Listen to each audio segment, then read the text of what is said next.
Good morning students, welcome back to our channel Softland Institute. My name is Kareena और आज की इस class में हम बात करने वाले हैं building a simple mobile app with react native. किस तरह से आप एक सिंपल मोबाइल का ऐप बना सकते हैं, उसका एक ब्रीफ इंट्रोडक्शन मैं आपको आज देने वाली हूँ। So welcome to this presentation on building a simple mobile app using React Native. So React Native is a powerful framework that enables cross-platform app development using JavaScript and React. It lets developers create native mobile experiences efficiently, sharing most of the code bases across iOS and Android devices.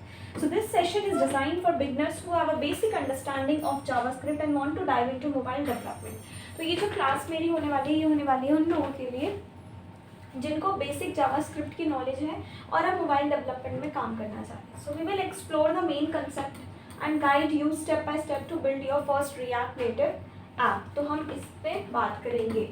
तो first of all हमें ये पता होना चाहिए कि react native है क्या. So cross platform framework allows building native mobile apps with JavaScript and react sharing 70 to 90% of code between iOS and Android.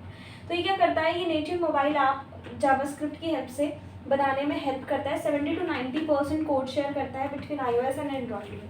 Native UI components uses real native UI elements instead of web views, providing smooth performance and look. Backed by a strong community.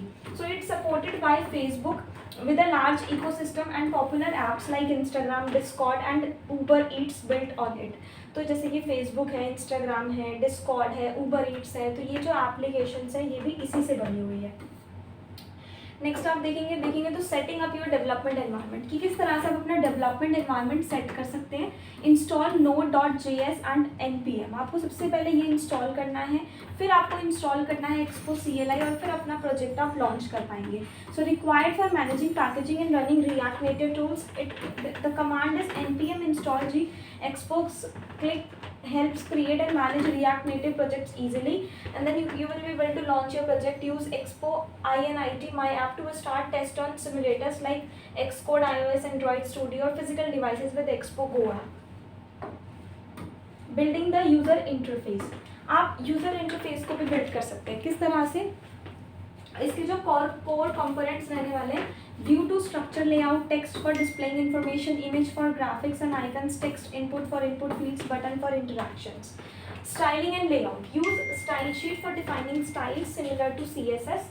Flexbox manages responsive layouts with properties like align items, justify content and flex direction. For example, create a login screen with inputs for username and password styled and aligned neatly using Flexbox. तो जैसे कि हम जो login screen बनाते हैं वो भी इसी से बनती है. Next, handling user input and state. Use state hook. आपको क्या करना है, स्टेट हुक को यूज करना है. It manages dynamic data inside components like input values और toggles. Controlled components. The input value is bound to the component state and updated on user interaction.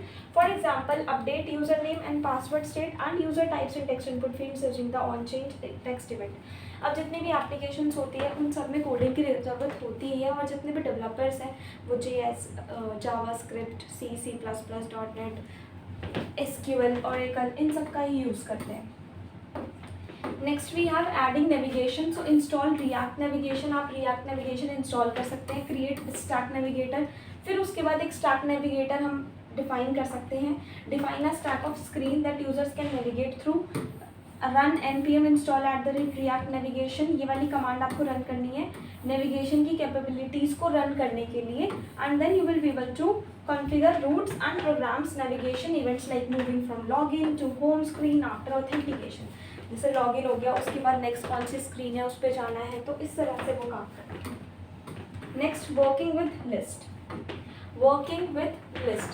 So the number 1 is flag list component. Efficiently renders large scrollable list by lazily loading items, data from arrays. Render list items based on array data objects with customizable components. User interaction. Enable tapping on list items to trigger actions such as navigation or item selection. After that, keys and props. Use key extractor to uniquely identify items and render item to define item UI. testing your app. Testing your app, debugging tools. First of all is debugging tools. Use expose development menu for live debugging and reactor on for inspecting app state and network request. Unit testing. Optional है ये. Write test using just to ensure components function correctly or prevent regressions. Adopt test-driven development (TDD) to improve code quality. And device testing is test on various devices, screen sizes and platforms to confirm responsiveness and usability. Next is deployment.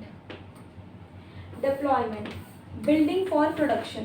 Use commands like expo build.android और expo build iOS कि आपको Android के लिए बनाना है या iOS के लिए बनाना है. पब्लिशिंग ऐप्स जो इसकी होती है वो जैसे सबमिट टू पब्लिश, आप कौन सी ऐप पे आप इसको पब्लिश करना चाहते हैं, गूगल प्ले स्टोर पर या फिर एप्पल ऐप स्टोर पर, following their guidelines and review process. Optimisation, so we can consider app size, हम ऐप का साइज कंसिडर कर सकते हैं, परफॉर्मेंस इंप्रूवमेंट कंसिडर कर सकते हैं, and security best practices before release. So use services like code push for over-the-air updates without store republishing. As a conclusion, मैंने आपको आज इस क्लास के स्टेप्स बता दें कि किस तरह से होता है. Recap अगर मैं देखूँ तो we covered React Native basics जैसे setup, UI, user interface, state, navigation, list, testing and deployment. Further learning, explore React Native and export documents, online tutorials and courses for deeper skills. अगर इसके deeper skills चाहिए so you have to join course. Advanced topics will look into Redux and for state management, Firebase integration and native modules for enhanced features. Thank you so much for joining this beginner-friendly journey into native app development. So I hope आपको class अच्छी लगी होगी, आपको at least steps by step mobile app development का steps procedure पता चल गया होगा. तो अगर आपको वीडियो अच्छी लगी तो आप अपने फ्रेंड्स के साथ शेयर करिए, लाइक करिए, कमेंट करिए. आज की क्लास में इतना ही. Thank you so much.